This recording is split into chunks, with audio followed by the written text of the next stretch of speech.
தமிழ்நாடு சட்டமன்றத்தில் தாக்கல் செய்யப்பட்ட உயர்நிலை குழுவுடைய அறிக்கை சம்பந்தமா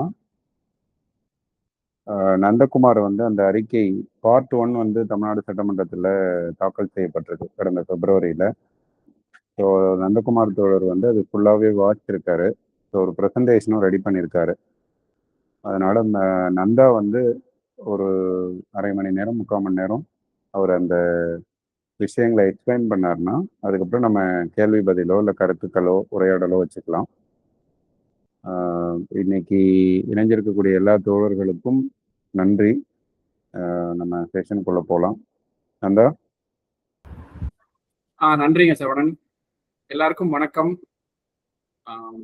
சரவணன் அவர்கள் குறிப்பிட்ட மாதிரி நம்ம முன்னாடி மற்ற நண்பர்கள் பேசுற மாதிரி தமிழ்நாடு அரசு பல சமயங்கள்ல குறிப்பா இந்த திமுக அரசு அதிகார பகிர்வு குறித்து ரொம்ப அழுத்தமா பேசிட்டு இருக்கிறாங்க. அதாவது லோக்சபா தொகுதி மறுவரையில் பாதிக்கப்பட்ட கூடாது அப்படின்னு சொல்லி நிறைய தென் மாநிலங்கள் குறிப்பா கர்நாடகா கேரளாவோட இணைஞ்சு எடுக்கிற முன்னெடுப்பாக இருக்கட்டும், நிதி பகிர்வுல ஜிஎஸ்டி கவுன்சில்ல மாநிலங்களுக்கான விஷயங்கள் பத்தி பேசுறதா இருக்கட்டும், தொடர்ந்து மாநில உரிமை இல்ல மாநிலங்களுக்கு நிதி நிர்வாகம் சார்ந்த உரிமை குறித்து வலியுறுத்துறத நம்ம பல இதுல பாக்குறோம். அதுலயும் ஒரு படியாக இந்த அறிக்கையை நம்ம ஒரு செயல்பாடாக பார்க்கிறோம். அதாவது மாநில சுயாட்சி கோரிக்கைக்கு வலு சேர்க்கிற ஒரு அறிக்கையாக அந்த அறிக்கை தயாரிக்கப்பட்டிருக்கிறது அப்படின்றத பார்க்கிறோம். இப்ப நம்ம இன்னைக்கு இந்த தன்னாட்சி குழுவினர் நம்ம இன்னைக்கு இது குறித்து விவாதிக்கிறதுக்கான ஐடியா நம்ம எதுக்கு யோசிச்சோம் அப்படின்னா, நம்ம வேலை செய்யறதும் நம்மளோட இலக்காக இருக்கிறதும் தன்னாட்சியோடைய பயணமாகவும் இருக்கிறது இந்த அதிகார பகிர்வதான் இருக்குது. இன்னும் சொல்ல போனா மாநிலத்தை தாண்டி ஒவ்வொரு ஊராட்சியிலையும் நகரப்புறங்கள்லையும் வார்டு லெவல்லையும் கிராம சபையிலையும் இந்த பகிரப்படணும், நிர்வாகம் நிதி உள்ளிட்ட விஷயங்கள் பகிரப்படணும் அப்படின்றதுக்காக நம்ம பயணம் பண்றோம். அந்த அடிப்படையில நமக்கு இந்த அறிக்கை நம்ம முதல் கட்டமா வாசிக்கும் போது மாநில சுயாட்சி என்கிற ஒற்றை வரியோட அது முடியாம, அதாவது டெல்லியில இருந்து பவர் வேணும் அப்படின்றது முடியாம, இந்த 500 பக்கங்களுக்கும் மேற்பட்ட இடங்கள்ல ஒவ்வொரு பக்கத்திலையும் நம்ம பாக்குறது என்னன்னா, அது ஒரு தீரமா சொல்றாங்க, ஒரு சித்தாந்தமா கொள்கையா அப்படி அதை பேசுறாங்க, சில தேற்றங்கள் பத்தி பேசுறாங்க, உதாரணங்கள் பேசுறாங்க, உலக நாடுகள்ல இப்படி நடந்துச்சு அப்படின்றத சொல்றாங்க. எல்லாமே மாத்தி மாத்தி எங்க ஒரு புள்ளியில நிக்குது அப்படின்னா அந்த அதிகார பகிர்வுன்ற புள்ளியில நிக்குது. அதை படிக்கும் போது நமக்கு புரிய வர்றது என்னன்னா, இவங்க அதிகார பகிர்வுன்ற கோரிக்கையை மாநிலங்களுக்கான சுயாட்சிக்கு எடுத்து வைக்கிற விஷயத்தை நம்ம புரிஞ்சிக்க இந்த அதிகார பகிர்வு எந்த அளவுக்கு எல்லாருக்குமானது, நிர்வாகத்துக்கானது அது என்பதை நம்ம புரிஞ்சுக்கிறதுக்கு அதுல சொல்லப்பட்டிருக்கிற நிறைய தியரமும் பிரின்சிபலும் உதவியா இருந்த மாதிரி நம்ம யோசிச்சோம். அதனாலதான் நம்ம சரவணன் ஜாகிரன் எல்லாம் பேசும்போது இது நம்ம நண்பர்களுக்கு நிச்சயமா ஒரு உதவியாகவும் புரிதலை இன்னும் ஆழப்படுத்திக்கிறதுக்கு ஒரு வாய்ப்பாகவும் இருக்கும். இந்த சட்டமன்றத்தில் வைக்கப்பட்டிருக்கிற இந்த அறிக்கையோட பகுதி 1 குறித்து பேசுறது நம்ம எல்லாருக்கும் ஏதோ விதத்துல ஹெல்ப்ஃபுல்லா இருக்கும். நம்ம விஷயங்களை இன்னும் கொஞ்சம் கூர்மைப்படுத்திக்கிறதுக்கு, செயல்களை தீவிரப்படுத்துறதுக்கு உதவியா இருக்கும்னு யோசிச்சோம். அந்த விதத்துலதான் இன்னைக்கு நம்ம இதை பேசலாம்னு யோசிச்சு முடிவெடுத்து நம்ம இன்னைக்கு கூடியிருக்கிறோம். சரவணன் குறிப்பிட்ட மாதிரி நம்ம இப்போ ஒரு பிரசன்டேஷன் இருக்குது. நான் 500 பக்கத்தையும் அலசி ஆராய்ஞ்சலாம் அப்படின்னா அப்படி இல்லை. முழுமையா கிட்டத்தட்ட ஒரு மாசம் கடந்த பிப்ரவரியில வந்ததுல இருந்து பகுதியா அதை குறிப்பெடுத்து நோட்ஸ் எடுத்து படிச்சிருக்கிறோம். கம்ப்யூட்டர்ல போட்டு அதை எடுத்து முடிஞ்ச அளவுக்கு அதுல இருக்கிற சாராம்சத்தை கொடுக்கதான் முயற்சி பண்ற மொழியா அதை அப்படியே சொல்லக்கூடிய திறன் எனக்கு முழுமையா இருக்கான்னு சொல்ல முடியாது. பட் முழு முயற்சி போட்டு இந்த விஷயத்தை நம்ம நண்பர்கள் கொண்டு போய் சேர்க்கணும், நம்மளும் புரிஞ்சுக்கணும், அந்த விஷயத்தை சாராம்சத்தை கொண்டு சேர்க்கணும் அப்படின்ற முயற்சியில தான். இது ஏன் நான் இவ்வளவு சொல்றேன் அப்படின்னா, இப்ப நம்ம எல்லா விஷயங்களும் நம்ம இந்த அரை மணி நேரம் 3/4 மணி நேரத்துல பேசுறது இல்லை. குறிப்பிட்டு நமக்கு இப்போ என் பார்வைக்கு எல்லாம் ரொம்ப முக்கியம், இந்த அறிக்கையோட ஒரு முக்கிய பில்லர்ஸா இருக்கு, கருத்துக்களா இருக்கு அப்படின்னு யோசிக்கிற விஷயங்கள் தான் இங்க லிஸ்ட் பண்ணியிருக்கிறோம். அந்த விதத்துல நம்ம இன்னைக்கு டிஸ்கஷனுக்கு பிறகு கூட அவங்க ராஜி சொன்ன மாதிரி நமக்கு நேரம் எடுத்து அப்புறம் கூட நம்ம வாசிச்சுட்டு உள்ள வேற ஒரு சமயங்களை நமக்கு தெரிஞ்ச கருத்துக்களை கூட பகிர்ந்துக்கலாமா இருக்கும். நான் இப்ப நேரம் அந்த பிரசன்டேஷன் ஷேர் பண்றேன். முக்கியமாக என்னென்ன விஷயங்கள் அந்த அறிக்கையில நம்ம அதிகார பகிர்வை ஒட்டி இருக்குது, நமக்கு அதுல உள்வாங்கிக்கிறதுக்கு என்னவாக இருக்கும், அந்த மாதிரி விஷயங்களை பார்த்துட்டு உள்ளாட்சி தொடர்பா இந்த அறிக்கையை நம்ம எப்படி பொருத்தி பார்த்திக்க முடியும், அவங்க மாநிலத்தோட அதை நிறுத்துறாங்க, உள்ளாட்சிகளோட எப்படி அதை பொருத்தி பார்த்திக்க முடியும் அப்படின்ற அது நமக்கு இயல்பாவே நடக்கும். அதையும் நம்ம பார்த்துடலாம். நான் இப்ப ஷேர் பண்றேன்.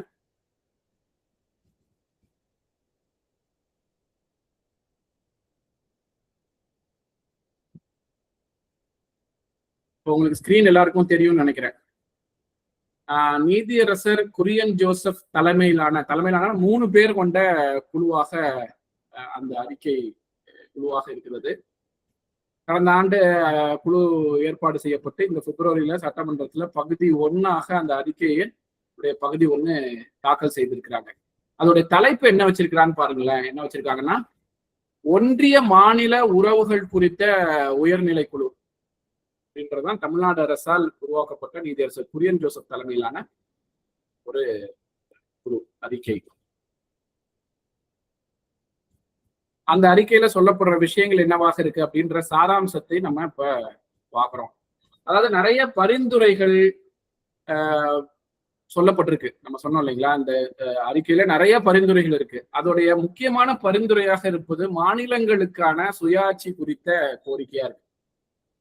தமிழ்நாடுன்ற வார்த்தையை அங்க பயன்படுத்தினதை விட மாநிலங்களுக்கான சுயாட்சி கோரிக்கை தான். ஒன்றியம் மாநிலம் ஒன்றியத்துல அதிகாரங்கள் குவிப்பது, மாநிலங்களுக்கு பகிர்ந்தளிப்பது, அது நிதி நிர்வாகம் என்ற பல கோணங்கள்ல அதை பார்த்து பேசியிருக்கிறாங்க. ஆனால் அந்த அறிக்கையின் மைய கரு எதுவாக இருக்குன்னா அதிகார பரவலாக்கல் தான். மாநில சுயாட்சி பேசுகிற பரிந்துரைக்கிற அந்த அறிக்கையின் மைய கருவாக அதிகார பரவலாக்கம் என்பதாக இருக்கு.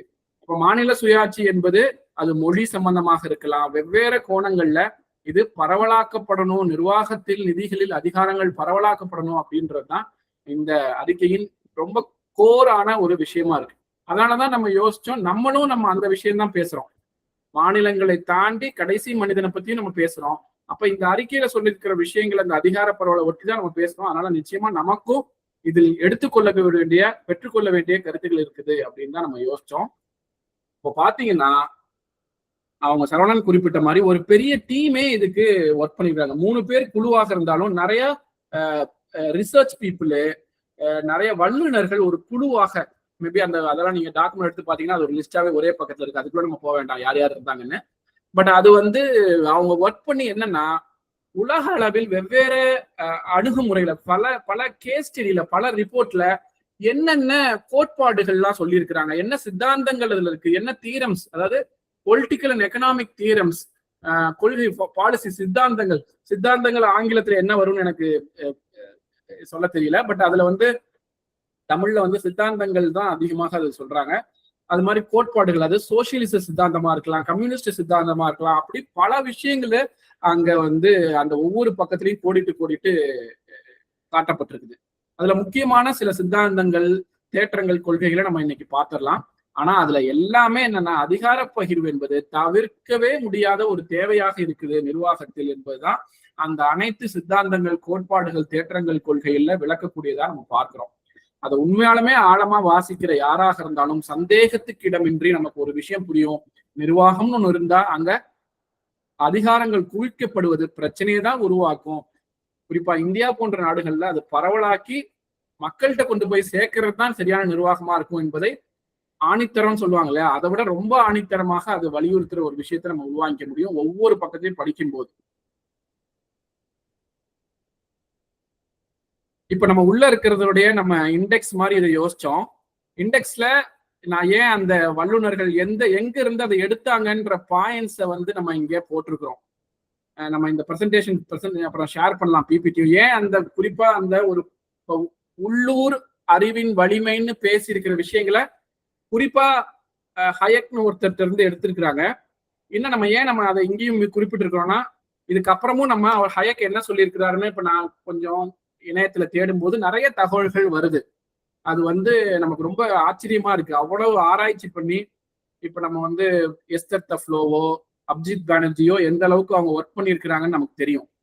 அவங்க வெறுமனா ஒரு நாள்ல அந்த பாயிண்ட்ஸ் எல்லாம், போர் எக்கனாமிக்ஸ் பத்தி எல்லாம் ஒரு நாள்ல பேசல. நிறைய வந்து ஃபார்முலானால எம்பிரிக்கல் டேட்டா மூலியமா தான் அதை நிரூபிக்கிறாங்க.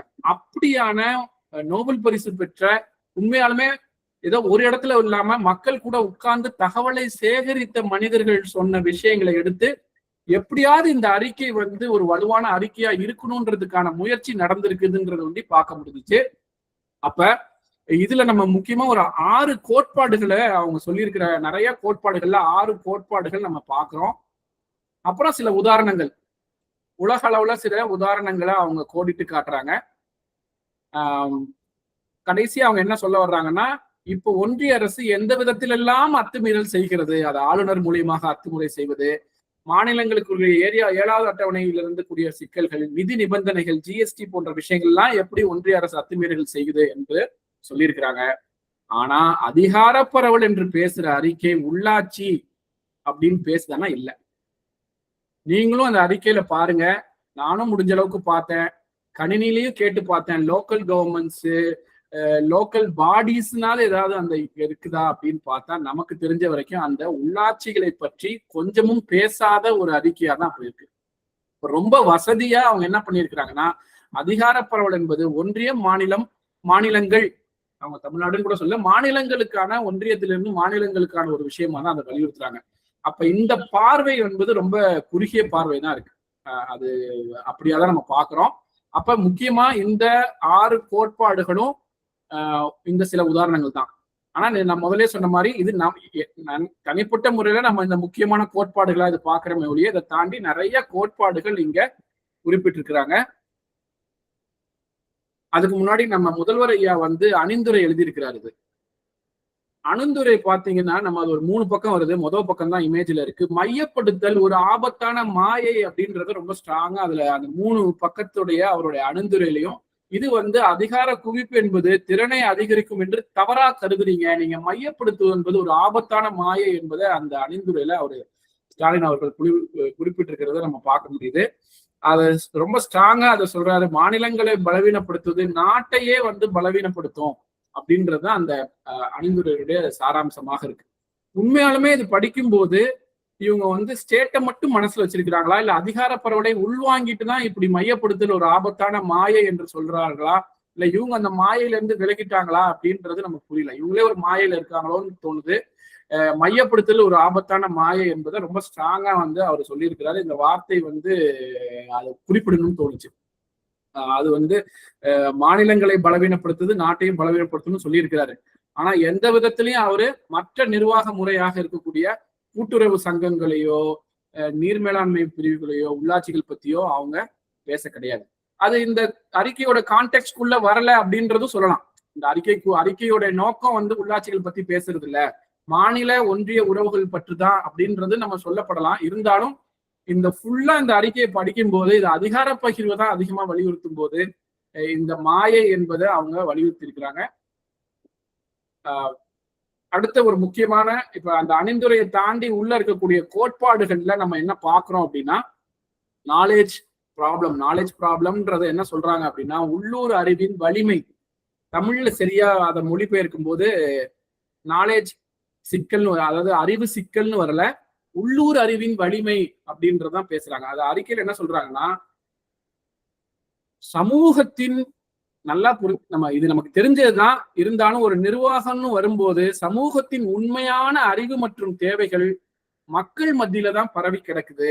அதனை ஒருபோதும் சென்ட்ரலைஸ் பண்ண முடியாது, குவிச்சிட முடியாது அப்படின்றத சொல்றாங்க. இது நம்மாழ்வார் அடிக்கடி சொல்லி நம்ம கேள்விப்பட்டிருக்கிறோம். மக்கள்கிட்ட தான் அறிவு இருக்கு, அங்கிருந்துதான் நானும் கத்துக்கிட்டேன், அதை தான் கொண்டு போய் பல ஊருக்கு போய் சேர்க்கிறேன் அப்படின்றதுதான் நம்மாழ்வார் எப்பயுமே சொல்லக்கூடிய ஒரு விஷயமா இருக்கும். அறிவு என்பது மக்கள் கிட்ட இருக்கிறதா, முடிவெடுப்பதற்கும் டிசிஷன் மேக்கிங்க்கும் அந்த மக்கள்கிட்ட இருந்த அறிவு என்பது ரொம்ப முக்கியமானதாக இருக்கு அப்படின்றத இந்த ரிப்போர்ட்ல சொல்றாங்க.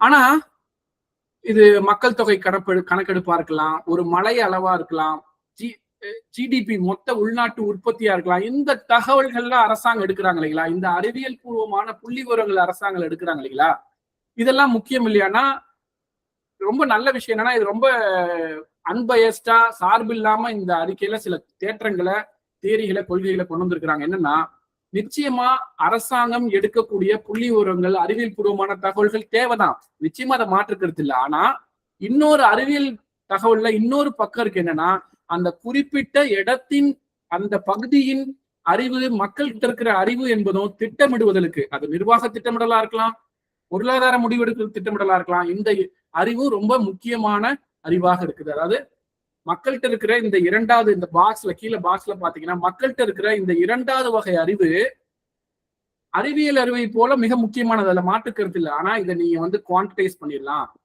இதை வந்து டேஷ்போர்ட்ல பாத்திரலாம், இதை வந்து சென்னையில உட்காந்துட்டு இந்த அறிவோடைய புள்ளி விவரங்களை பட்டியல் போட்டு ஒரே ஸ்கிரீன்ல கொண்டு வந்துடலாமான்னா அது அப்படி அல்ல. அது மக்கள்கிட்ட ரொம்ப இயல்பா உள்ளூர்ல இருக்கு, பரவி கிடக்கு, அனுபவமா இருக்கு, வார்த்தைகளாக இருக்கு, செயல்பாடுகளாக இருக்கு. அப்ப அந்த அனுபவங்களை வந்து நீங்க அதை ஒரு நம்பர்ஸ்குள்ள, ஒரு டேஷ்போர்டுக்குள்ள சுருக்கிட முடியாது. ஆனா அந்த அறிவையும் உள்ளடக்கியதாக நீங்க யோசிக்கணும். அப்ப நீங்க வந்து ஒரு பிளான் பண்றீங்கன்னா, சென்ட்ரல் பிளானிங் வந்து எங்க ஃபிளா ஆகுது, எங்க பிரச்சனைக்குரியது, அதாவது மையப்படுத்த திட்டமிடுதலின் குறைபாடு ஒரு டிசிஷன் மேக்கிங்ல என்ன ஆகுது அப்படின்னா, அவங்க என்ன சொல்றாங்கன்னா, அரசாங்கங்கள் திட்டமிடுபவர்கள் கெட்டவர்கள் அல்ல அறிவில்லாதவர்கள்ன்றது கிடையாது. நிச்சயமா அப்படி இல்லை. ஒரு டெல்லி அளவுல, சென்னை அளவுல திட்டமிடுபவர்கள் விஷயம் தெரியாம பண்ணல. ஆனா அவங்க என்ன யோசிக்கிறாங்க அப்படின்னா, அவர்கள் வந்து இந்த தகவல்கள்லாம் எல்லாமே சேகரிச்சிட முடியும், அதாவது மக்கள்கிட்ட இருக்கிற தகவல்களையும் அனுபவ அறிவையும் சேர்த்து நம்ம கொண்டு முடியும் அப்படின்னு அவங்க நம்புறாங்க. ஆனா அது அப்படியாக நடப்பதில்லை. அது புள்ளி விவரங்கள், சில தகவல்கள் இப்ப மக்கள் தொகை மாதிரி, மலை அளவு மாதிரி எடுக்கலாமே ஒழிய, அனுபவங்கள் மக்கள்கிட்ட இருக்கிற சாமானிய அறிவை, முடிவெடுக்கிறதுக்கு ரொம்ப அடிப்படையாக இருக்கக்கூடிய அறிவை எடுக்கவே முடியாது. அந்த விதத்தில் மையப்படுத்தப்பட்ட திட்டமிடல் என்பது ஒரு கொடிய கர்வத்தை வெளிப்படுத்தக்கூடிய ஒரு விஷயமா தான் இருக்குது அப்படின்னு ஒரு கடுமையான ஒரு விஷயமா தான் இருக்கு. இப்ப நம்ம வந்து சென்னையில இருந்து எல்லாம் சென்ட்ரலைஸ்டாவே எல்லாம் பிளானிங் நடக்குது அப்படின்னா, உள்ளூர்ல இருக்கக்கூடிய மக்களுக்கு பங்களிப்பையோ அவர்கள் கருத்தையோ எடுத்துக்காத ஒரு திட்டமிடல் என்பது நிச்சயமா ஒரு கொடிய, ஒரு கர்வம் நிறைந்த ஒரு அணுகுமுறையாகத்தான் இருக்குது. ஆனா ஒரு மைய அதிகாரம் தகவல்களை சேகரித்து ஆராய்ந்து ஒரு உத்தரவை பிறப்பிக்கிறதுக்குள்ள களத்துல சுற்றிலா விஷயங்கள் மாறி இருக்கும். நீங்க வந்து டேட்டா எடுத்து அதை செயல்படுத்தி அதை வந்து ஒரு ப்ரோக்ராமா கொடுத்து ஃபீல்டுக்கு வர்றதுக்குள்ள எவ்வளவோ மாறி இருக்கு. இது நம்ம எல்லாருக்குமே தெரிஞ்சதுதான். அப்ப யாரு முடிவெடுக்கணும், எங்க பிளான் பண்ணணும் அப்படின்றதுல எல்லாருடைய பங்களிப்பும் இருக்க வேண்டியிருக்கு. நிச்சயமா லோக்கலோட பங்களிப்பும் இருக்கு, மற்ற ஸ்டேட்டோட சென்ட்ரலோட பங்களிப்பும் இருக்குதான் இருக்கு அப்படின்றதுல சொல்றாங்க. அப்ப இது பிளானிங்ல லோக்கல் அறிவை கொண்டு வருவது ரொம்ப முக்கியம்ன்றது நம்ம இதுல இருந்து நமக்கு எடுத்துக்கிறதா இருக்கு. ரெண்டாவது, மையப்படுத்தப்பட்ட தகவலை வச்சு மட்டும் பிளான் பண்றது, அது ரொம்ப கொடிய கர்வம் மிகுந்த, இன்னைக்கு ஆட்சியாளர்கள் பல பேர் அறிவியல் என்பது மிகச்சரியான தகவல்கள், புள்ளிவிவரங்கள் இருக்குது, போதுமானது என்று நினைப்பது சரியான ஒரு குறைபாடுள்ள ஒரு திட்டமிடலாகத்தான் இருக்கும் அப்படின்றத நம்ம அதுல இருந்து நம்ம புரிஞ்சுக்க முடியுது. ரெண்டாவது, மிக மிக முக்கியமானது, நம்மாழ்வாரையா எப்பயுமே சொல்லக்கூடியது இந்த பப்ளிக் காமன்ஸ், அதாவது பொதுமக்கள் இருக்கக்கூடிய வளங்கள், அந்த வளங்களுக்கான மேலாண்மை. குறிப்பா ஏன் அந்த வளங்களுக்கான மேலாண்மை நம்ம பேசுறோம்னா, இன்னைக்கு உலகமயமாக்கப்பட்ட உள்ளூர் சூழல்ல, அது டங்ஸ்டனாக இருக்கலாம், ஹைட்ரோ கார்பனாக இருக்கலாம், உலகமயமாக்கப்பட்ட பொருளாதார சந்தை சூழல்ல பப்ளிக் காமன்ஸ் யாருடைய பொறுப்பில், நிர்வாகத்தில் இருக்குது என்பது ஒரு மிகப்பெரிய மாற்றத்தை, ஒரு சூழலை உருவாக்கக்கூடியதாக இருக்குது. ஒரு குறிப்பிட்ட தலைமுறைக்குள்ள வளங்களை அழித்துட்டு போகிறதுக்கு விடாம பார்க்கறதுக்கு இந்த மேனேஜ்மெண்ட் ஆஃப் பப்ளிக் ரிசோர்ஸஸ ரொம்ப முக்கியமாக அதுல குறிப்பிடுறாங்க. நிச்சயமா நம்ம சொன்ன மாதிரி அது காடு, நீர் வளங்கள் எல்லாமே வந்து பொதுமக்களுடைய வளங்களுக்காக, சமூகங்கள் சார்ந்ததாக இருக்கணும் அப்படின்றதுதான் அந்த கோட்பாடோடைய முக்கியமாக விஷயமாக இருக்கு. இப்ப இதுல என்ன சொல்றாங்கன்னா, பல சித்தாந்தங்கள் இருக்கு. அதுல என்னன்னா, மக்கள்கிட்ட நீங்க பொது வளங்களை கொடுத்தீங்கன்னா அது வந்து சரியா நிர்வகிக்கப்படாம சுயநலத்தினால அது அழிந்து விடும். அதனால நீங்க வந்து அரசாங்கம் இல்ல முழுமையான தனியார் மயம்தான் தீர்வுன்ற கோட்பாடு எல்லாம் பேசப்பட்டதை முற்றிலுமாக தவறாக, அது தவறு. இயற்கை வளம், உள்ளூர் வளம், மேய்ச்சல் நிலம், மீன் பிடிக்கிற குளம், இதெல்லாம் வந்து பொதுமக்கள்கிட்ட கொடுத்தா ஏதோ அழிச்சிருவாங்க, அது சுயநல நோக்கத்தோட செயல்பட்டுருவாங்க, அது தனியார் மயம்தான் தீர்வு என்று ஒரு வாதம், அது மையப்படுத்தப்பட்ட நிர்வாக முறைக்கான வாதமாக இருக்கும்போது அது அப்படி அல்ல. பப்ளிக் காமன்ஸ் சமூக சொத்தாக இருக்கணும், பொதுமக்கள் பயன்பாட்டுல தான் இருக்கணும், காமன் பூல் ஆஃப் ரிசோர்சஸாக இருக்கணும். அது ஈவன் உள்ளாட்சியா இருக்கலாம், உள்ளூர் அமைப்பா இருக்கலாம், வெவ்வேறு லோக்கலோடைய பங்களிப்போட தான் அந்த இருக்கணும் அப்படின்றத இந்த அறிக்கையில சொல்ற சித்தாந்தங்கள், பாலிசிஸ் வந்து நிறைய ஆய்வுகளின் அடிப்படையில தீவிரமா நம்ம சொன்ன மாதிரி முதல்ல சொன்ன மாதிரி இந்த பல ஃபீல்டு ரிப்போர்ட்ஸ்ல இருந்து அதை சொல்றதாக நம்ம பாக்குறோம். நம்மளுமே நிறைய உதாரணங்கள் பார்த்திருப்போம். இப்ப நம்ம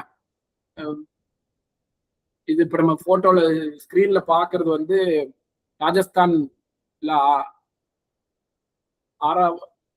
ஆழ்வார் டிஸ்ட்ரிக்ட்ல ராஜேந்தர் சிங் அவர்கள் வந்து அந்த ஆராவளி மலைத்தொடரிலிருந்து வரக்கூடிய தண்ணியை சின்ன சின்ன தடுப்பணைகளை ஏற்படுத்தி எப்படி வந்து அந்த மீண்டும் செத்து போயிருச்சு அந்த நதி அப்படின்னு ஆர்வாரின்னு சொல்லுவாங்க. நிறைய நதிகள் எங்க இல்லாம போயிருச்சுன்னு சொன்ன நதியெல்லாம் மீண்டும் உருவாகுவதற்கு அப்படி ஒரு 7 நதி ஆராவளி மலைத்தொடர்ல ராஜஸ்தான்ல எவ்வளவுக்கான ஒரு தண்ணீர் தேவை இருக்குன்னு உங்களுக்கு தெரியும்.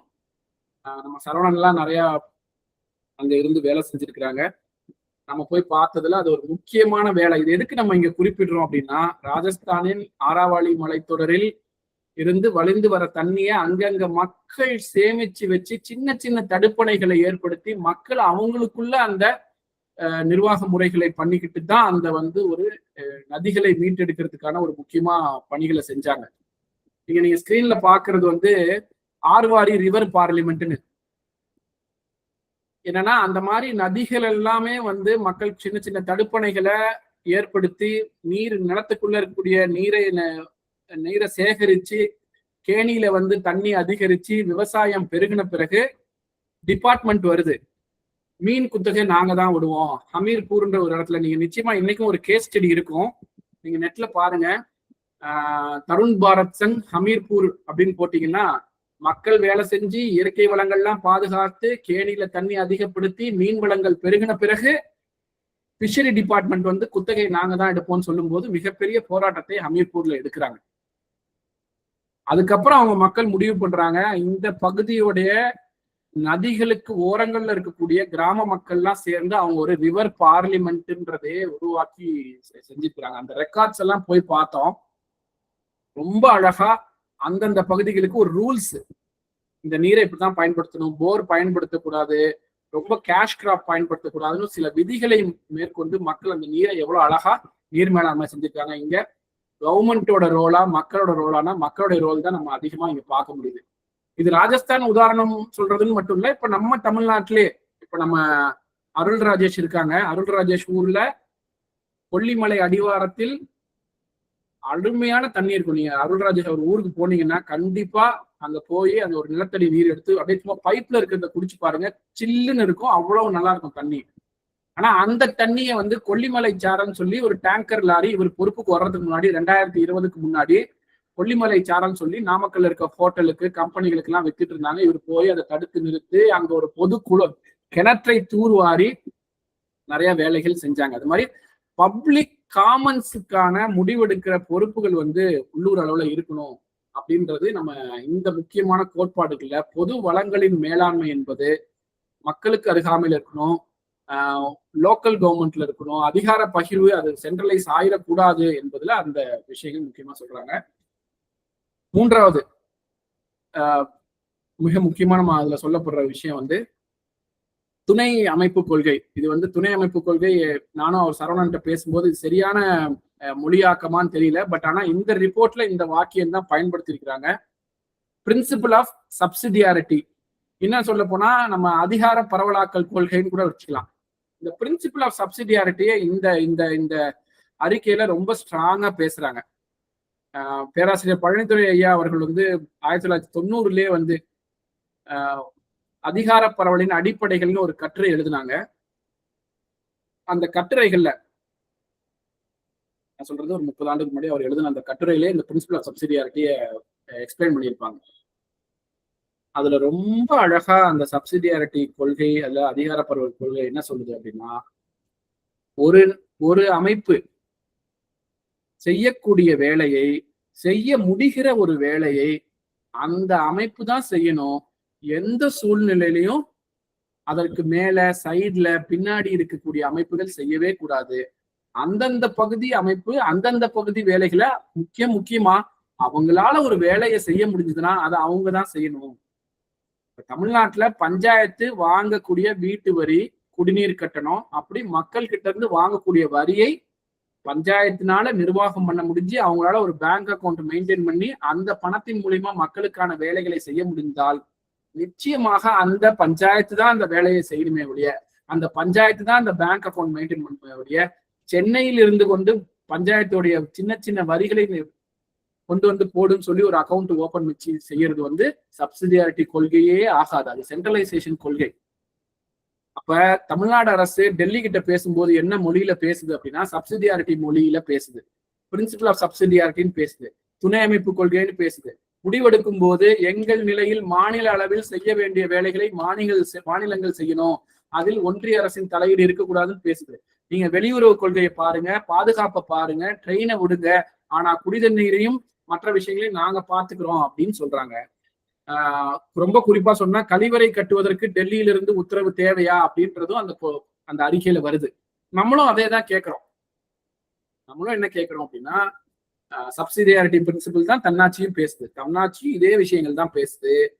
இங்க 12,500க்கும் மேற்பட்ட பஞ்சாயத்துகள் இருக்கு. பல நகர்ப்புற உள்ளாட்சிகள்ல அவர்களுடைய பொறுப்புகள் சப்சிடியாரிட்டியா அவங்க செய்ய முடிஞ்ச வேலைகளை அவங்கள செய்ய விடுங்க. தயவு செய்து தலைய முழுசா கொண்டு வராதீங்க அப்படின்றதுதான் நம்மளோட தன்னாட்சியும் சப்சிடியாரிட்டி பிரின்சிபிள் தான் பேசுறோம்.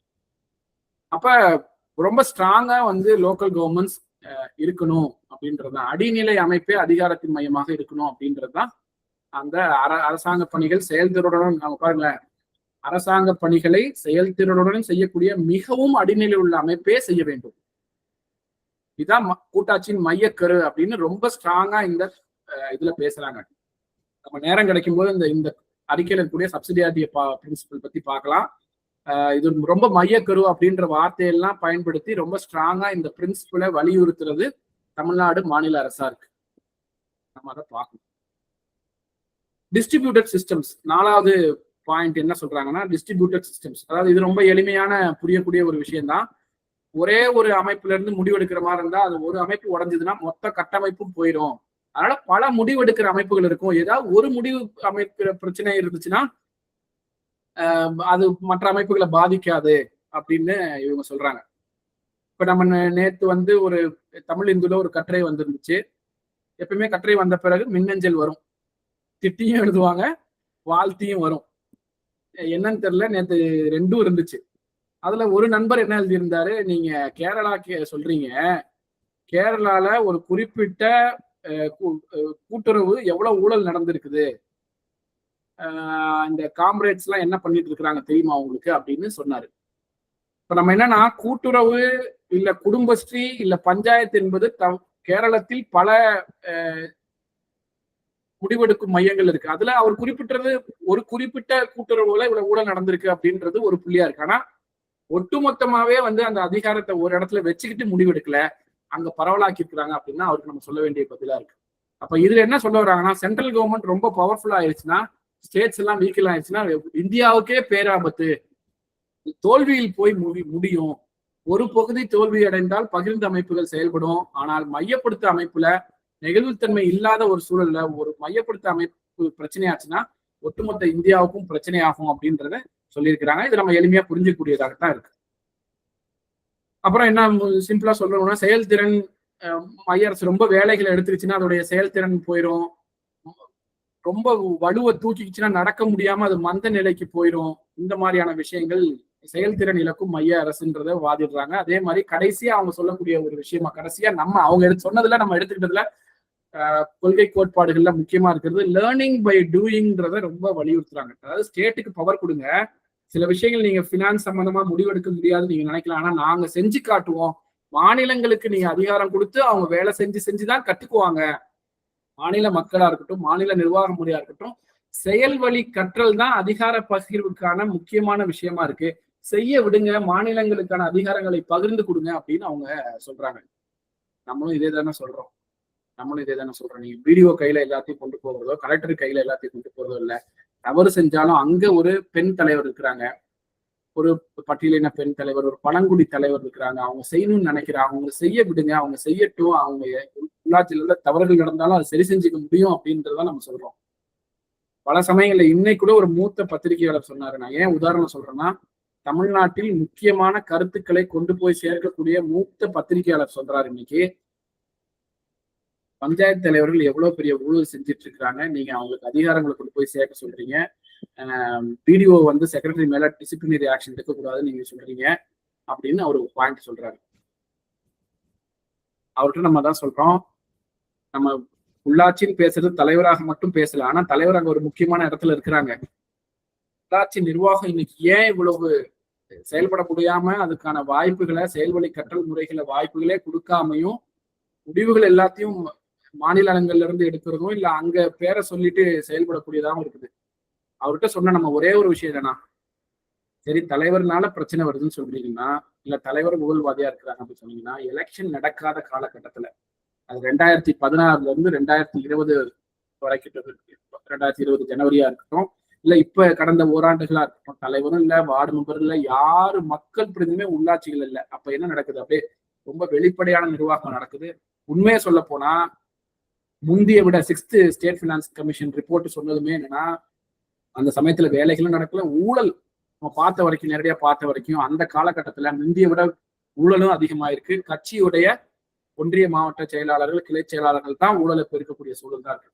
அப்ப பிரச்சனை ஒரு குறிப்பிட்ட தலைவரோ இல்ல பணம் வாங்கணும், ஊழல் பண்ணணும்னு நினைக்கிற தலைவர்கள் மட்டும் இல்ல, இந்த கட்டமைப்பை நம்ம எப்படி வச்சிருக்கிறோம், அவங்கள செயல்பட விட்டு சரிகளை தீர்த்து கொள்கிற ஒரு கட்டமைப்பா வச்சிருக்கிறோம். ஆனா அப்படி இல்லை அப்படின்ற புரிதல் தான் நமக்கு இருக்கு. ஆனா இந்த அறிக்கை மூலியமா தமிழ்நாடு அரசு டெல்லிக்கு சொல்லக்கூடிய செய்தியா என்ன இருக்குன்னா, பல விதமான விஷயங்களை அவங்க சொல்லிக்கிட்டே இருக்கிறாங்க. பாத்தீங்கன்னா அணிந்துரையிலேயே ஐயா என்ன சொல்றாங்க, ஒரு மாயை மையப்படுத்தல் என்பது ஒரு ஆபத்தான மாயன்னு அணிந்துரையிலே அவர் ஆரம்பிச்சு வச்சுட்டாரு. அப்புறம் அந்த உள்ளூர் வலிமை, அறிவின் வலிமை அப்படின்றத அவங்க கோடிட்டு காட்டுறாங்க. லோக்கல் நாலேஜ் எந்த அளவுக்கு நீங்க திட்டமிடுவதற்கு, நிதி நிர்வாக திட்டமிடுதலுக்கு ரொம்ப முக்கியமா இருக்கும். பொது வளங்களின் மேலாண்மை, பப்ளிக் காமன்ஸ், அது நீர்நிலைகளா இருக்கட்டும், அது வந்து மக்கள் கிட்ட தான் இருக்கணும் அப்படின்றத, உள்ளூர் அமைப்புகள்கிட்ட தான் இருக்கணும் அப்படின்றதையும், மாநிலங்கள்கிட்ட இருக்கணும் அப்படின்றதையும் பேசுறாங்க. பிரின்சிபல் ஆஃப் சப்சிடியாரிட்டி, அதிகார பரவலாக்கல் கொள்கைன்ற போது அந்தந்த அமைப்பு தான் முடிவெடுக்கணும், நீங்க சென்ட்ரலைஸ் பண்ணாதீங்க, குவிக்காதீங்க அப்படின்றதையும் சொல்றாங்க. பரவலாக்கப்பட்ட பல முடிவெடுக்கும் மையங்கள் ரொம்ப அதிகாரம் இருக்கும்போது, அது சென்ட்ரலைஸ்டா இருக்கும்போது அந்த நிர்வாக முறை வலு தாங்காம விழுந்துரும், அதை பெரிய ஆபத்துல போய் முடியும். பொறுப்புகளை கொடுங்க, மாநிலங்கள் கற்றுக்கொள்ளட்டும், செயல்பட்டு கற்றுக்கிட்டோம் அப்படின்னு அவங்க சொல்றாங்க. இப்ப அவங்க நம்ம அறிக்கையில சொல்லியிருக்கிற நிறைய தியரம்ஸ், கான்செப்ட்ஸ்ல நம்ம முக்கியமா அந்த 6 பார்த்தோம். எக்ஸாம்பிள்ஸ்னு வரும்போது அவங்க சுவிட்சர்லாண்ட, தமிழ்நாடு இந்த மூவர் குழு அறிக்கை எங்க இழுக்கிறாங்கன்னா யூரோப்ல சுவிட்சர்லாண்ட இழுக்கிறாங்க. நம்ம எல்லாருக்குமே தெரியும், அது ஒரு சின்ன நாடு, இருந்தாலும் ரொம்ப மக்களுக்கு நிர்வாகத்துல பொறுப்பை கொடுத்திருக்கிற நாடு. இப்ப இதுல ஒரு உதாரணம் பாத்தீங்கன்னா, ஒலிம்பிக் நடத்தணும், ஒலிம்பிக்ஸ், வின்டர் ஒலிம்பிக்ஸ், அதாவது குளிர்கால ஒலிம்பிக்ஸ் நடத்தணும்னு சுவிட்சர்லாந்து அரசாங்கம் நினைக்குது. அது எந்த மாகாணத்துல, எந்த ஸ்டேட்ல நடத்தணுமோ அந்த ஸ்டேட்ல நடத்தலான்னு பார்க்கும்போது அந்த ஃபண்ட் செலவு பண்றது குறித்து மக்கள் கிட்ட வாக்கெடுப்பு நடத்த வேண்டியிருந்துச்சு. அந்த வாக்கெடுப்புல ஒலிம்பிக்ஸ், வின்டர் ஒலிம்பிக்ஸ் நடத்த வேண்டாம்னு மக்கள் திரும்ப திரும்ப ஒவ்வொரு வாக்கெடுப்புலையும் நோ சொல்லி, அங்க வின்டர் ஒலிம்பிக்ஸ் வேண்டாம், இப்ப வேற சில தேவைகள் இருக்கு, இப்ப ஒலிம்பிக்ஸ்க்காக நம்ம ஸ்டேட்டோட மாகாணத்தோடைய செலவுகள், நிதிகளை செலவு செய்ய வேண்டாம் அப்படின்றத சுவிட்சர்லாந்து முடிவெடுக்குது அப்படின்றத சில விஷயங்கள் நடந்திருக்கு. இப்ப இந்த அறிக்கையில என்ன சொல்றாங்கன்னா, இந்த ஒலிம்பிக்ஸ் உதாரணத்தை அவங்க குறிப்பிடல, ஆனா சுவிட்சர்லாந்து ஒரு மாநிலங்களுக்கான சுயாட்சியை கொடுத்திருக்கிற ஒரு நாடா இருக்கு, அதை நம்ம முன்னுதாரணமா எடுத்துக்கணும் என்றது இந்த அறிக்கையில சொல்லியிருக்கிறாங்க. சுவிட்சர்லாந்து முன்னுதாரணத்தை தமிழ்நாடு அரசு இந்த அறிக்கையில குறிப்பிட்டிருக்கிற மூவர் அறிக்கையில நம்ம பார்க்கிறோம். பெரும்பான்மையான மாநிலங்கள்ல அங்க இருக்கக்கூடிய ஒரு 26 மாநிலங்களுக்கும் பரவலாக கொடுத்திருக்காங்க. அவங்க என்ன செலவு பண்ணாலும் அந்த மக்களுடைய நேரடி கருத்து, வாக்கு, ரெஃபரண்டம்னு சொல்லக்கூடிய விஷயங்கள் செஞ்சுட்டு தான் பண்றாங்க அப்படின்றதெல்லாம் வளர்ச்சி இந்த அறிக்கையில நமக்கு சொல்றாங்க. அப்புறம் டைரக்டா விஷயத்துக்கு வர்றாங்க. முன்னாடி நிறைய கோட்பாடு, பிரின்சிபிள், அது இதுன்னு அப்படியே கான்செப்ட் பில்ட் பண்ணிட்டே வந்தாங்க. அப்புறம் எக்ஸாம்பிள் சொன்னாங்க. இப்ப நேரடியா இப்ப இருக்கிற டெல்லியும் இப்ப இருக்கிற மாநிலங்களுக்குமான சிக்கல், தலையீடு என்னன்றத டைரக்டா பேச ஆரம்பிக்கிறாங்க.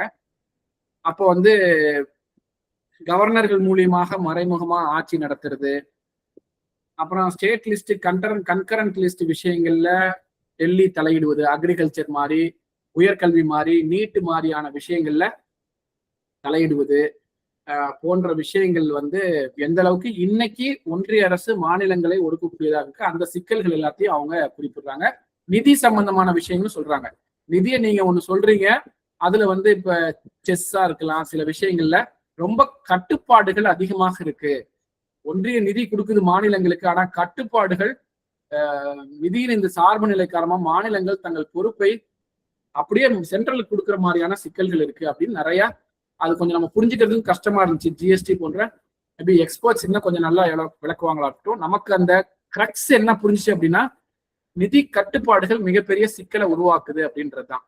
ஆனா நிதி கட்டுப்பாடு ஏதோ டெல்லியில இருந்து மட்டும் இல்ல, டெல்லியில இருந்து கொடுக்கக்கூடிய நிதி, பஞ்சாயத்துகளுக்கு கொடுக்கக்கூடிய நிதிகளையும், சென்ட்ரல் பினான்ஸ் கமிஷன் நிதிகளையும் மாநில அரசு எப்படி உள்ளாட்சிகள் கையை கட்டி போடுது, நிபந்தனைகள் வைக்குது அப்படின்றத நம்ம நேரடியா பாக்குறோம். அறிவுரைகள் மட்டும் ரொம்ப அழகாக அவங்க இந்த பரிமாற்ற டிரான்ஸ்பர் ராஜ்ன்ற ஒரு சப்ஜெக்ட் கீழே பேசியிருக்கிறாங்க.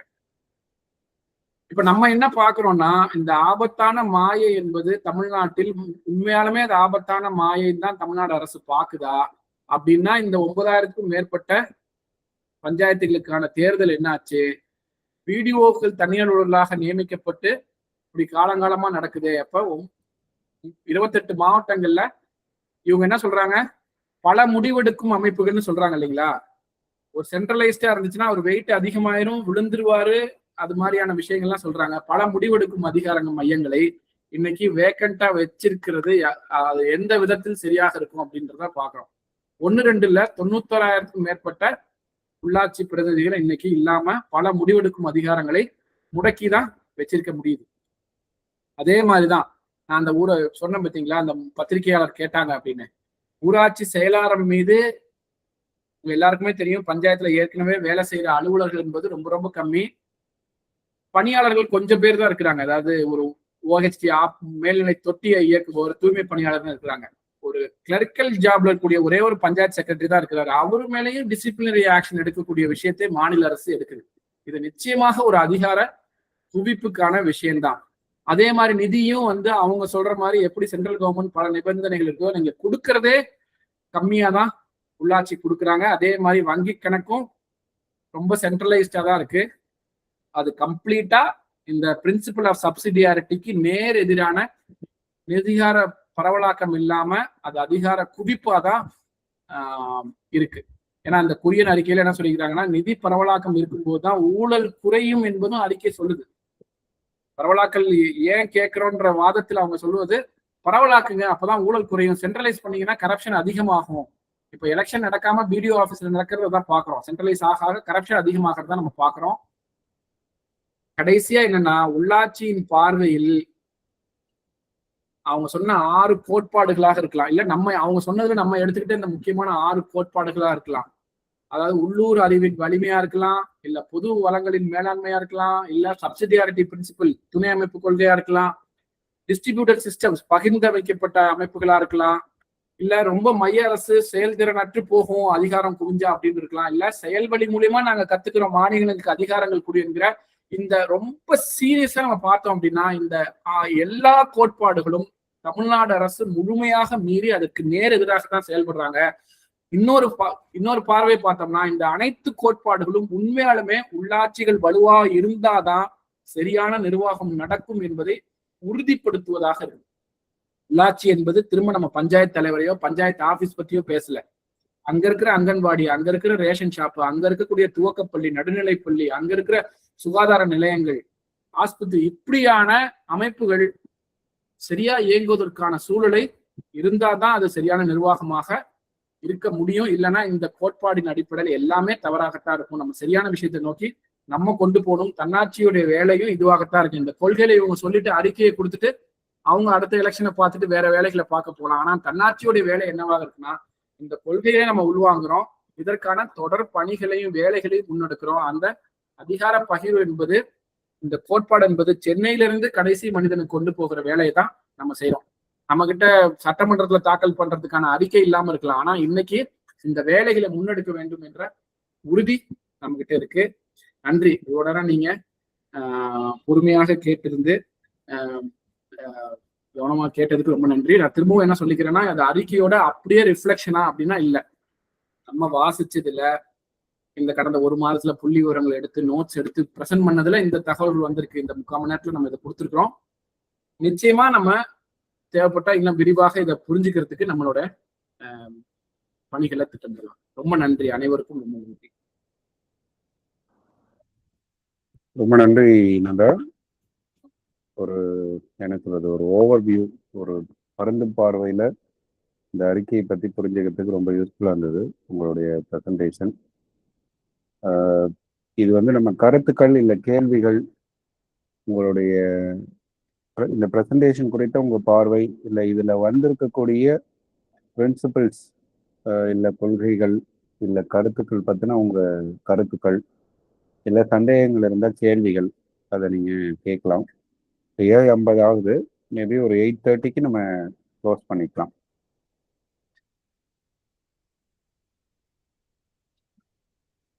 அன்மியூட் பண்ணிட்டு நீங்க பேச ஆரம்பிக்கலாம்.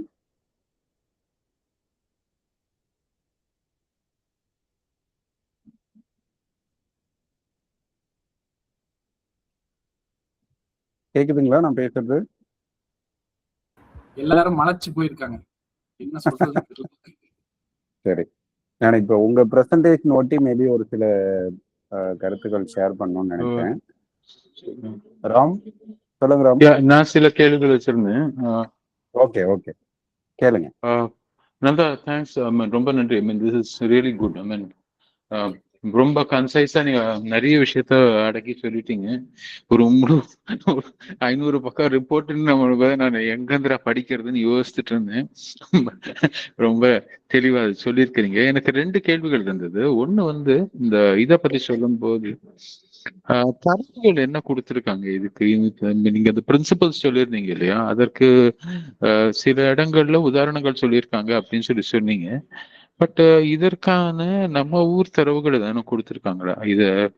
இந்த கொள்கைகள் அப்படின்னு அவங்க சொல்லியிருக்கிற அல்லது சித்தாந்தங்கள் அப்படின்னு சொல்லி நம்ம சொன்னது, இந்த எந்தெந்த கான்செப்ட் எல்லாம் வந்து ப்ரொமோட் பண்ணியிருக்காங்களோ அந்த கான்செப்டுக்கான டேட்டாவோ அல்லது உதாரணத்துக்கு நீங்க இந்த நாலேஜ் பத்தி பேசுனீங்க இல்லையா, அது இல்லாததுனால என்ன பாதிப்பு வருது அப்படின்ற மாதிரி எதனா டேட்டா வந்து மேற்கோள் காட்டி இருக்கிறாங்களா அல்லது அதற்கு எதனா சொல்லியிருக்காங்களா? ஏன்னா இது ரொம்ப முக்கியமா இருக்கும்னு எனக்கு தோணுது. நீங்க சொன்ன ஒவ்வொரு பாயிண்ட்டுமே நிறைய விஷயங்கள்ல முக்கியம். ஒண்ணு வந்து இந்த நாலேஜ் பார்ட், இரண்டாவது இந்த திறன் பத்தி சொல்லியிருந்தீங்க இல்லையா, எஃபிஷியன்சி அடிக்கடி உபயோகிக்கிறது, மூன்றாவது மையப்படுத்துறதுக்கான முக்கிய காரணமாக பயன்படுத்துவது, மூன்றாவது இதை சார்ந்து இந்த எஃபிஷியன்சி சார்ந்து இருக்கக்கூடிய மற்றொரு கேள்வி எனக்கு அடிக்கடி இருக்கக்கூடிய கேள்வி. இன்னைக்கு எனக்கு என்னை பொறுத்தவரை மிக அதிக அளவுல மையப்படுத்துவதற்கான காரணமே வந்து தொழில்நுட்பத்தின் ஆதிக்கம் தான் ஒரு கருத்து எனக்கு உண்டு எப்பயுமே. ஏன்னா ஒரு பஞ்சாயத்து அளவுல இன்னைக்கு இவங்க யூஸ் பண்ற பல தொழில்நுட்பங்களை வந்து பயன்படுத்த முடியுமா அப்படின்னா முடியாது. அதனுடைய வயபிலிட்டிக்காகவே வந்து நம்ம பல விஷயங்களை வந்து மையப்படுத்துறாங்களோ அப்படின்ற சந்தேகமே எனக்கு உண்டு. அது மாதிரி தொழில்நுட்பத்தை பத்தி தானே இதுல எங்கேயானு குறிப்பிட்டிருக்காங்களா? என்ன மாதிரி இந்த மையப்படுத்துதலில் தொழில்நுட்பத்தின் பங்கு என்ன அப்படின்றதோ, அல்லது மையப்படுத்தாம நம்ம வந்து இதை வந்து அதிகார பரவலாக்குறதுல என்ன மாதிரி தொழில்நுட்பங்கள் எடுத்துட்டு வரலாம், அது மாதிரி ஏதானும் விஷயங்கள் இந்த அறிக்கையில இது வரைக்கும் இருக்குதா? நன்றி. நான் ரொம்ப முக்கியமான கேள்வி.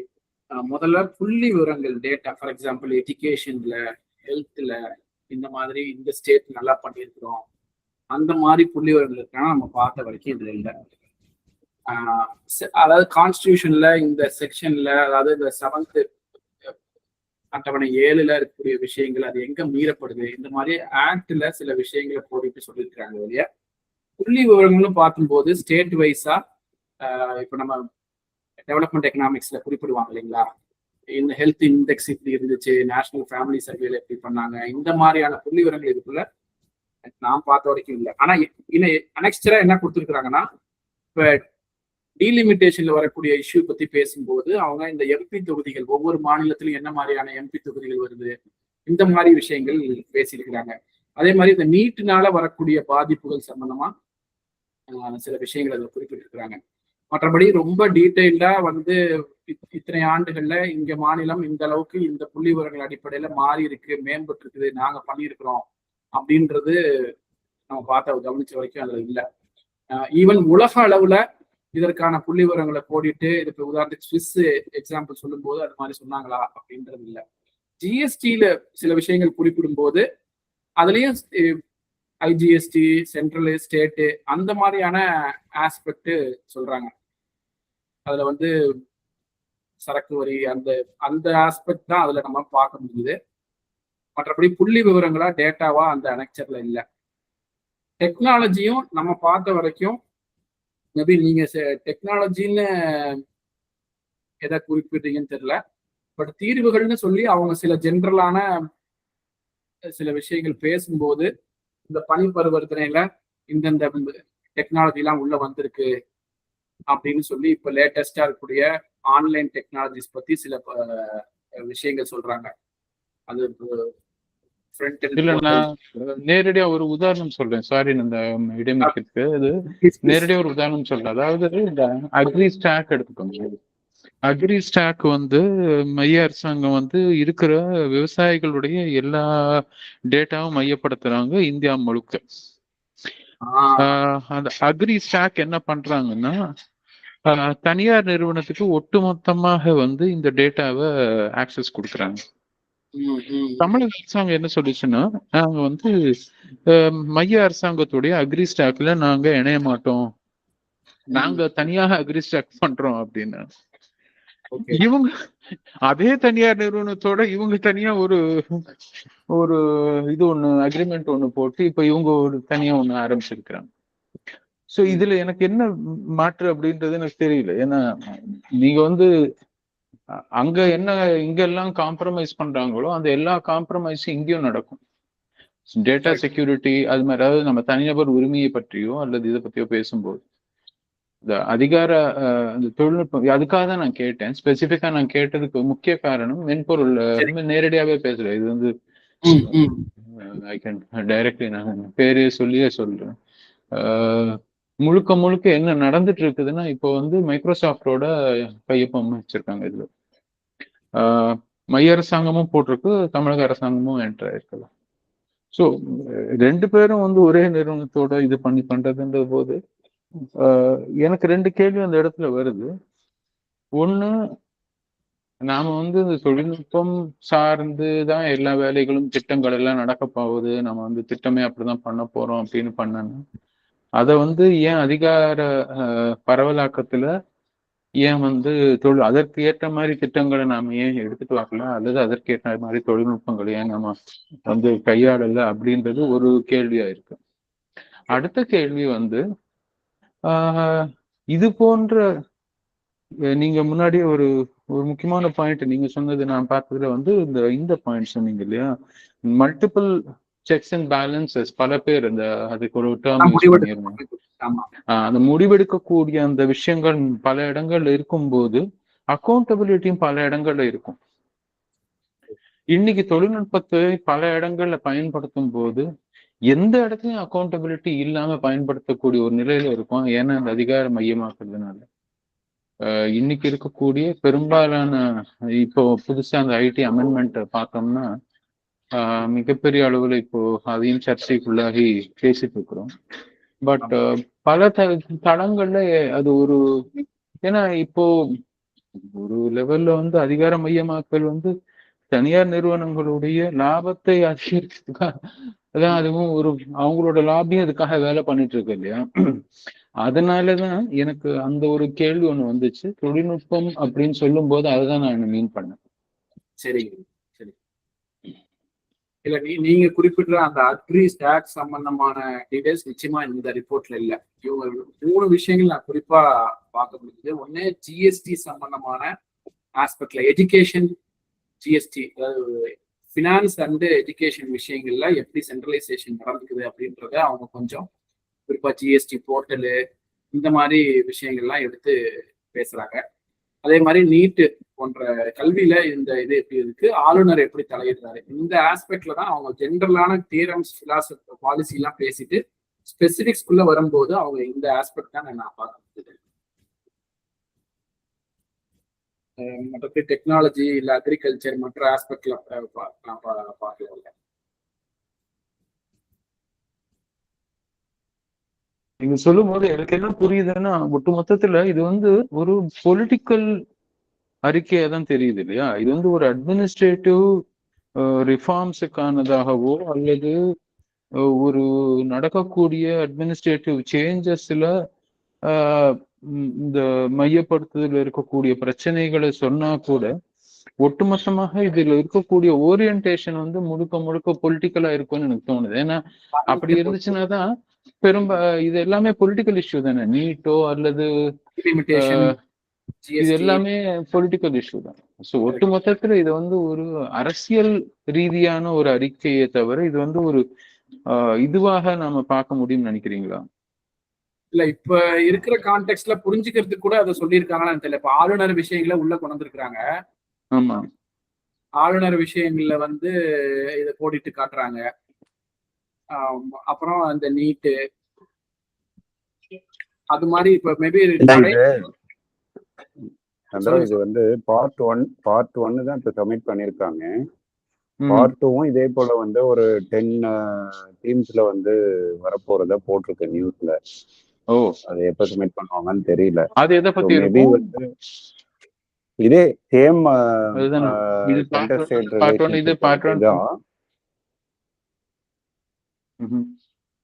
பிரபா.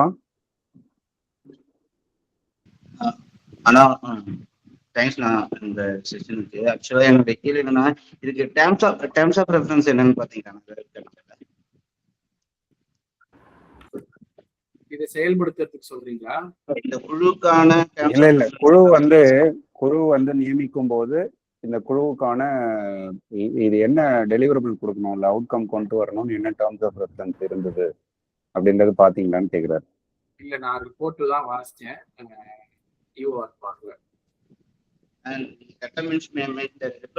மென்ஷன் பண்ண மாதிரி ஸ்டேட் அண்ட் சென்ட்ரலுடைய ரிலேஷன்ஸ் பத்தி தான் பார்த்துருக்காங்க.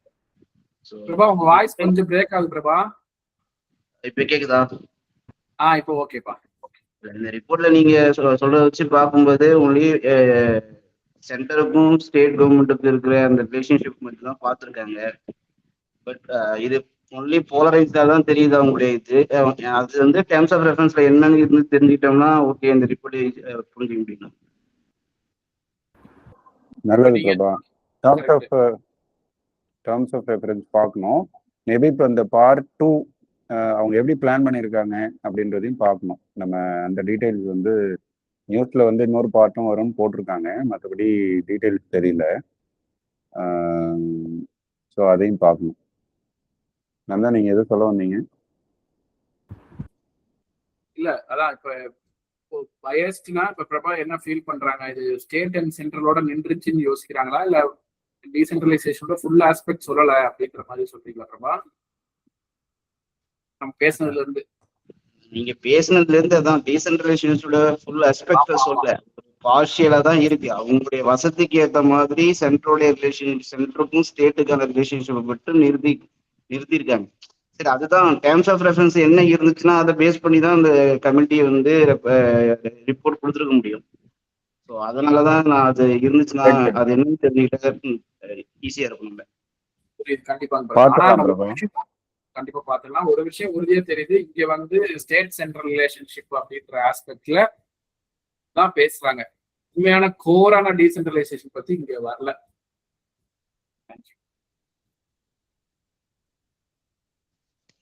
இன்னொரு விஷயம் என்னவா இருக்குன்னா, இப்ப நீங்க அந்த பிரின்சிபல் சப்சிடையரிட்டி அதை பத்தி எல்லாம் நிறைய சொன்னீங்க. அது நம்ம கேரளாவோட அதை பொருத்தி பார்க்க முடியுது. அங்க ஏன் பஞ்சாயத்துகளோ இல்ல நகராட்சி அரசாங்கங்களோ ஸ்ட்ராங்கா இருக்கிறவங்களோ இந்த மாதிரி இதுல இருக்கிற பிரின்சிபல்ஸ் எல்லாம் மேக்சிமம் கவர் பண்ணிட்டாங்க.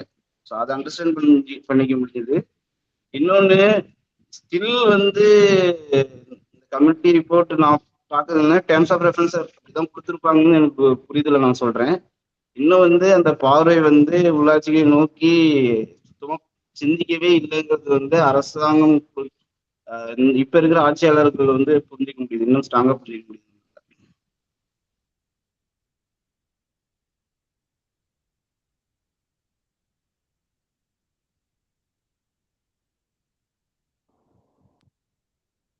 வேற கருத்துக்கள், கேள்விகள் தோழர்களுக்கு இருந்தா கேளுங்க. வணக்கம். சொல்லுங்க சிவா.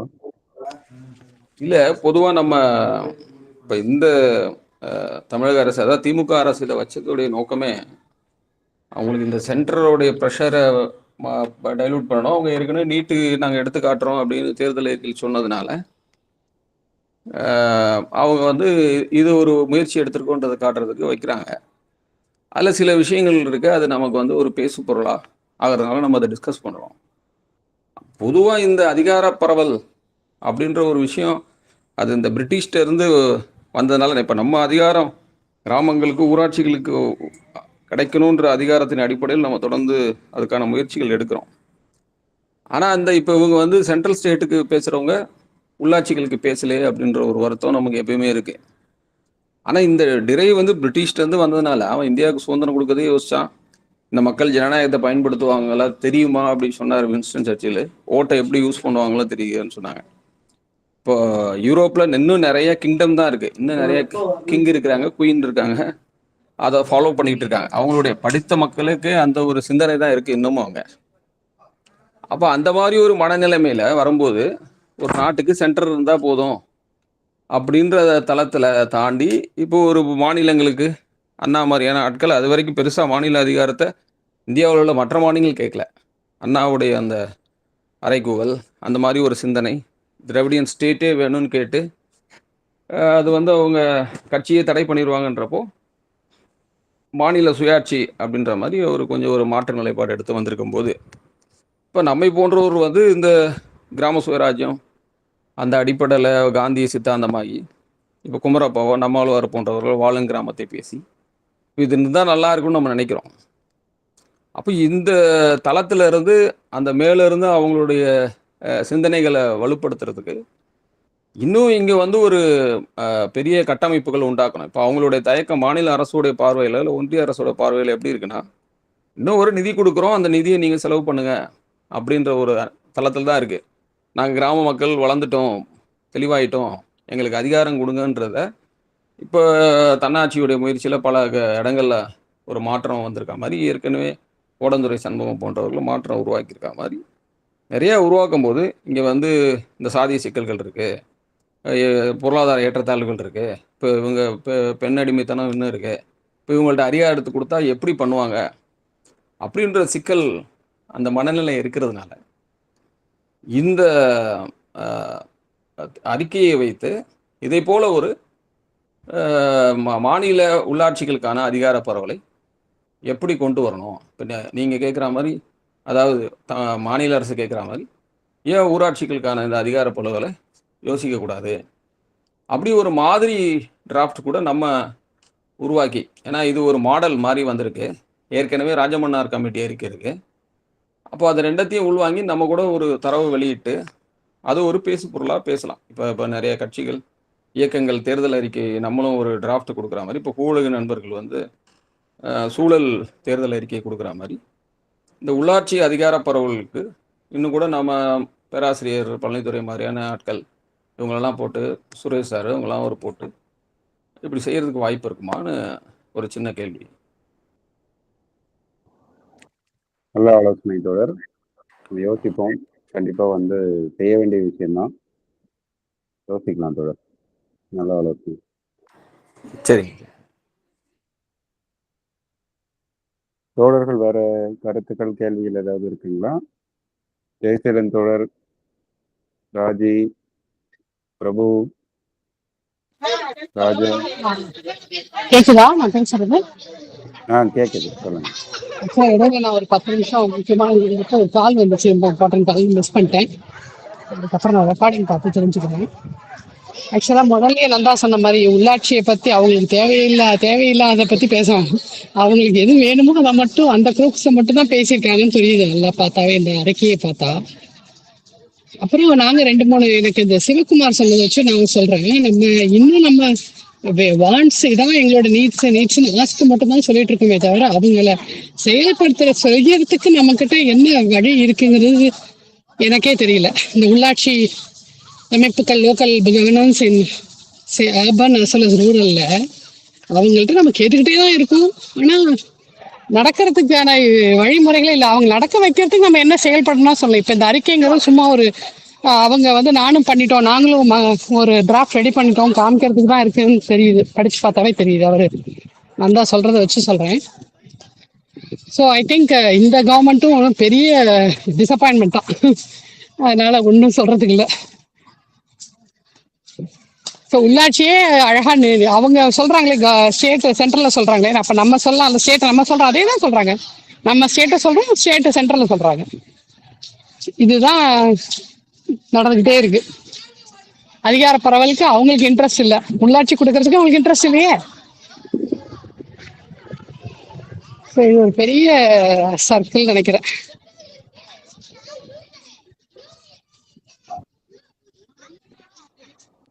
சரிங்க ராஜு, நீங்க சொல்ற பாயிண்ட் கரெக்ட் தான். வேற தோழர்களுக்கு கருத்துக்கள் ஏதாவது இருக்குங்களா?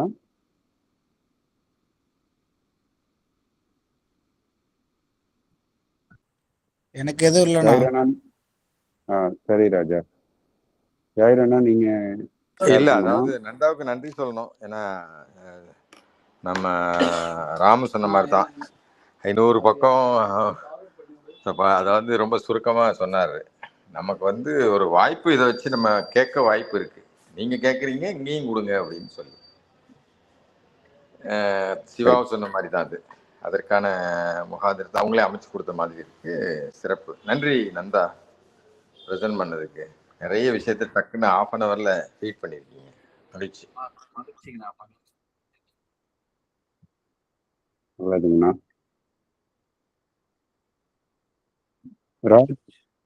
ராஜ்குமார் உங்களுக்கு ஏதாவது கருத்துக்கள் இருக்கா? சித்தார்த், பிரபு,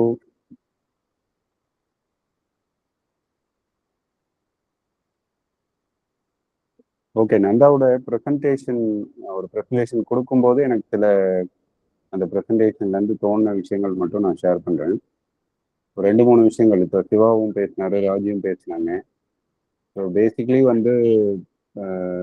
இந்த உள்ளாட்சிகளே இப்போ 73rd 74th அமெண்ட்மெண்ட்டுக்கு முன்னாடி அந்த அளவுக்கு இம்பார்ட்டன்ஸ் கொடுக்காத ஒரு மனநிலை தான் நேஷனல் லெவல்லையும் இருந்திருக்கு. இங்க ஸ்டேட்லயும் கடைசி நேரத்துல தான் 1994 இதை சட்டமா மாத்தணும். அது வரைக்கும் நம்ம அதுக்கான முயற்சிகள் எதுவும் எடுக்கல. இங்க இருக்கக்கூடிய அரசியல் சூழல் என்னவா இருக்குன்னா, திமுகவாகட்டும் அதிமுகவாகட்டும் முழுமையாக உள்ளாட்சிகளுக்கு எதிரான நிலைப்பாட்டில் தான் அவங்க இருக்காங்க. அது கிராமப்புற உள்ளாட்சிகளாக இருந்தாலும் சரி, நகர்ப்புற உள்ளாட்சிகளாக இருந்தாலும் சரி. கேரளா இப்போ பிரபா பேசும்போது சொன்னார், அந்த பிரின்சிபல்ஸ் எல்லாத்தையும் அவங்க உள்வாங்கி இருக்காங்க. அதனால தான் அது சக்ஸஸ்ஃபுல்லாக வந்திருக்கு அப்படின்றத சொன்னார். நம்ம செப்டம்பரில் தனாட்சி குழு கேரளாவுக்கு போயிருந்தோம். கிராம பஞ்சாயத்துகளுக்கு ப்ளஸ் பிளாக் பஞ்சாயத்துகளுக்கெல்லாம் நேரில் போய் விசிட் பண்ணோம். அதே போல் டவுன் பஞ்சாயத்து இந்த மாதிரியான விஷயங்களுக்கு நேரில் போய் விசிட் பண்ணும்போது நமக்கு தெரிகிற விஷயங்கள் என்னென்னா, கேப்ஸ் இல்லாமல் இல்லை, கேப்ஸ் இருக்குதான் இருக்கு. ஆனால் இதில் பேசின பல விஷயங்கள் இப்போ ஏற்கனவே நந்தா பேசுனதில் குறிப்பிட்டாங்க. ஒரே நேரத்தில் பல்வேறு அமைப்புகளில் முடிவெடுக்கக்கூடிய அதிகாரமும் அதுக்கான சட்ட வழிவகையும் அங்கே இருக்கு அப்படின்றது ஒரு முக்கியமான விஷயம். என்ன சொல்றது, கூட்டுறவு சங்கங்கள் ஆகட்டும், இல்லை பஞ்சாயத்து கவுன்சில் ஆகட்டும், இல்லை மகளிர் குழுக்கள் ஆகட்டும், இவங்க எல்லாம் இணைஞ்சு செயல்படுறது ப்ளஸ் தனித்தனியாக முடிவுகள் எடுக்கிறதுக்கான ஸ்பேஸ் இருக்கிறது அப்படின்றது இல்லாமல் அங்கே உள்வாங்கப்பட்டிருக்கு. அது ஒரு சமூக அரசியல் சூழல் ஒரு 100 வருஷ காலம் அங்கே உருவானதுல இருந்து அது மேலே கட்டமைச்சிருக்காங்க. ஒரு அடித்தளம் ஸ்ட்ராங்காக இருக்கு, அதுக்கு மேலே கட்டமைச்சிருக்காங்க. விஜயானந்த் சார் பேசும்போது அது ரொம்ப அழகாக சொன்னார். ஸோ இங்கே தமிழ்நாட்டில் என்ன மிஸ் ஆகுதுன்னு பார்த்தோம்னா, அந்த சமூக அடித்தளம் இல்லை அரசியல் அடித்தளம்ன்றது இங்கே சிவா குறிப்பிட்ட மாதிரி மாநில சுயாட்சியோட நின்று போயிடுச்சு. உள்ளாட்சிகளுக்கான அதிகாரங்கள் இல்லை உள்ளாட்சிகளை வலுப்படுத்தணும் அப்படின்ற அந்த சிந்தனை போக்கு அது சார்ந்த அரசியல், அது சார்ந்த இயக்கங்கள் அப்படின்றது இல்லாமல் இருக்கு. அது அந்த சூழல்ல தான் நம்ம பணிகள் வந்து கடந்த ஒரு 8 வருஷமா பண்ணிட்டு இருக்கோம். அதனால நம்ம செய்ய வேண்டிய பணிகள் நிறைய இருக்கு. அதோடைய முக்கியத்துவமும் நிறைய இருக்கு.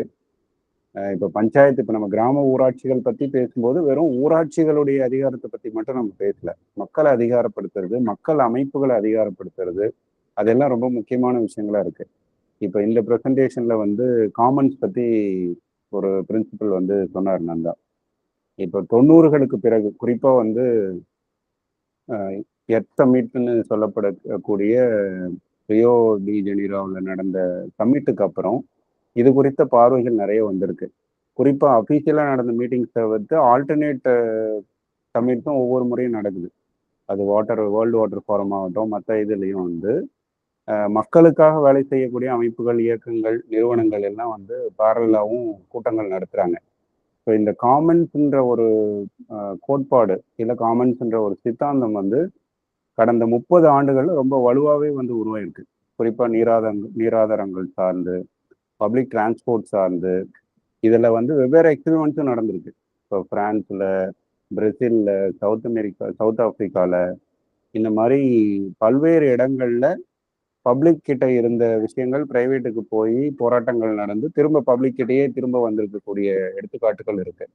இப்போ நம்ம தமிழ்நாடு கான்டெக்ட்ல சொல்லணும் அப்படின்னா, எடுத்துக்காட்டு ஏரிகள், பாசன ஏரிகள் வந்து டிபார்ட்மெண்ட் கண்ட்ரோல்ல இருக்கு. பாசன விவசாயிகள் சங்கம்னு இருந்தாலும் அந்த சங்கம் வந்து கம்ப்ளீட்டா இன்ஆக்டிவா இருக்கு. சட்டம் இருக்கு, ஆனா நடைமுறைப்படுத்தப்படல. எலெக்ஷன் ஒழுங்கா நடக்கல. இப்போ உள்ளாட்சி அமைப்புகளுக்கு எப்படி சிக்கல்கள் இருக்கோ அதே மாதிரி பாசன விவசாயிகள் சங்கம், வாட்டர் யூசர் அசோசியேஷன்ஸும் வந்து பலப்படுத்தப்படாம இருக்கு. மகளிர் சுய உதவி குழுக்கள் எடுத்தீங்கன்னா அது வெறும் கடன் கொடுத்து கடன் வாங்கக்கூடிய விஷயமா தானே இருக்கு தவிர்த்து சமூக மாற்றத்திலேயோ இல்லை வந்து பஞ்சாயத்து அட்மினிஸ்ட்ரேஷன்லயோ இல்லை கிராம சபையிலையோ அது ஒரு முக்கியமான பங்கு வகிக்கக்கூடியதா வந்து ஒரு சில இடங்கள் தவிர்த்து அது இல்லாம தான் இருக்கு. ஸோ இந்த மாதிரி சமூக அமைப்புகள், இப்போ விவசாயிகள் அமைப்பு, இல்லை பாசன விவசாயிகள் அமைப்பு, இல்லை இளைஞர் குழுக்கள், இல்லை வந்து பெண்கள் குழுக்கள், இதையெல்லாம் வந்து பலப்படுத்துறதுக்குமான பணிகள் தேவைப்படுது. அந்த மாதிரி நடக்கும்போது தான் நிர்வாகம்ன்றது, அதிகார பரவலாக்கல்ன்றது அதோட ட்ரூ ஸ்பிரிட்டோட நடக்கிறதுக்கான ஸ்கோப் இருக்கு. ஸோ இதெல்லாம் வந்து ரேண்டமாக தோணுன தாட்ஸை நான் ஷேர் பண்ணுறேன். அர்வோரி ரிவர் பார்லிமெண்ட் பற்றி நந்தா சொன்னார். அது ரொம்ப சிறப்பாக, அதாவது மக்கள் கிட்ட அதிகாரத்தை கொண்டு போய் சேர்த்தது அப்படின்றதுல ஆட்சியில் இருக்கக்கூடிய ஆளும் வர்க்கத்தை வந்து எதிர்த்து இல்லை அவங்க கிட்ட இருந்து பவர் வந்து மக்கள் கிட்ட போய் சேர்ந்தது அப்படின்னு தான் நம்ம சொல்லணும். ஏன்னா தருண் பாரத் சங் மேல, ராஜேந்திர சிங் மேல ஒரு 110க்கும் மேற்பட்ட வழக்குகள் வந்து அந்த அரசாங்கம் போட்டிருந்தது. அவரு என்ன சொல்றது, ஜனாதிபதி வந்து அவரை பார்க்கறதுக்கு போகும்போது தான் அந்த வழக்குகள் எல்லாமே தள்ளுபடியாச்சு. அதுக்கு முன்னாடி வரைக்கும் அத்தனை வழக்குகள் வந்து வெவ்வேறு போராட்டங்கள்ல, மக்கள் உரிமைகளுக்கான போராட்டங்கள்ல அவர் மேல வழக்குகள் இருந்திருக்கு. ஸோ மக்கள் வந்து உரிமைகளை வந்து ரீக்ளைம் பண்றதுக்கான முயற்சிகள் தான் நம்ம தொடர்ச்சியா எடுக்கணும். அதை எந்த அளவுக்கு அற வழியில ஜனநாயகபூர்வமா எடுக்கணும் அப்படின்றத ஒட்டி தமிழ்நாட்டுடைய அரசியல் போக்கில் நம்ம ஒரு குறிப்பிடத்தகுந்த மாற்றத்தை ஏற்படுத்துறதுக்கான வாய்ப்பு இருக்கு. அந்த பொறுப்பு நம்ம எல்லாருக்குமே இருக்கு. நன்றி. இதெல்லாம் தான் நான் ஷேர் பண்ணணும்னு நினைச்சேன். வேற கருத்துக்கள் இருந்தால் ஷேர் பண்ணுங்க. இல்லைன்னா நம்ம நிகழ்வை வந்து முடிச்சுக்கலாம்.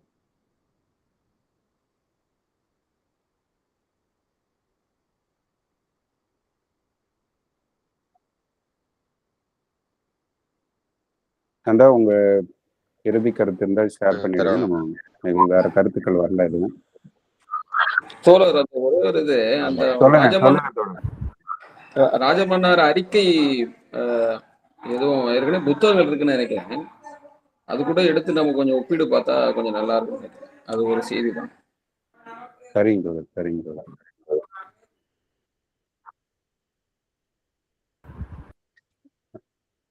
அதான் எல்லாருமே இப்ப எல்லாம் பேசும்போதுமே நம்ம அந்த ஒற்றை புள்ளியில நிற்கிறோம். அதிகார பரவல் என்பது ரொம்ப ரொம்ப தேவையா இருக்கு. நம்ம அதை நோக்கி நகரலாம். இருந்தாலும் பல சவால்கள் இருக்கு.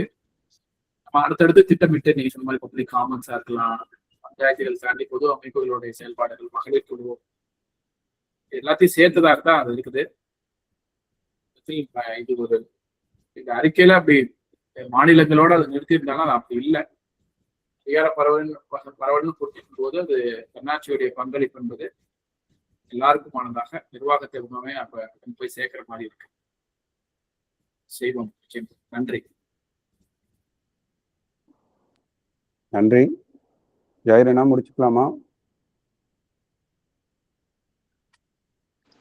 நிறைவு செஞ்சிடலாம் சரவணன். நன்றி அனைவருக்கும். தோழர்கள் அனைவருக்கும் நன்றி. இன்னொரு தருணத்துல கூடிய விரைவில் சந்திப்போம். மகிழ்ச்சி. நன்றி. நன்றி. நந்தா உள்ளிட்ட அனைவருக்கும்